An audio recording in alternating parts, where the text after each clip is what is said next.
لا شريك له ونشهد أن سيدنا ومولانا محمدا عبده ورسوله صلى الله عليه وعلى آله وأصحابه وبارك وسلم تسليما كثيرا كثيرا أما بعد فأعوذ بالله من الشيطان الرجيم بسم الله الرحمن الرحيم ولو أن أهل القرى آمنوا واتقوا لفتحنا عليهم بركات من السماء والأرض وقال الله تعالى ظهر الفساد في البر والبحر بما كسبت أيدي الناس ليذيقهم بعض الذي يعملوا لعلهم يرجعون وقال الله تعالى ولنذيقنهم من العذاب الأدنى دون العذاب الأكبر لعلهم يرجعون وقال الله تعالى حتى إذا جاء أحدهم الموت قال رب ارجعون لعلي أعمل صالحا فيما تركت كلا إنها كلمة هو قائلها ومن ورائهم برزخ إلى يوم يبعثون وقال الله تعالى ربنا أمتنا اثنتين وأحييتنا اثنتين فاعترفنا بذنوبنا فهل إلى خروج من سبيل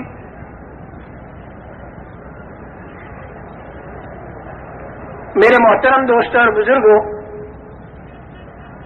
دنیا کے اندر زندگی بسر کرنے کے طریقے دو ہیں۔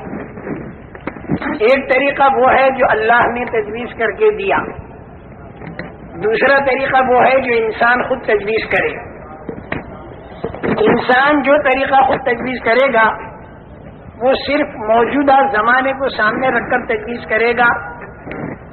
موجودہ زمانے میں اسے جتنا نفع دکھائی دے گا اس کے باقی رکھنے کا فکر کرے گا، اور جتنا نقصان دکھائی دے گا اس کے دور کرنے کا فکر کرے گا۔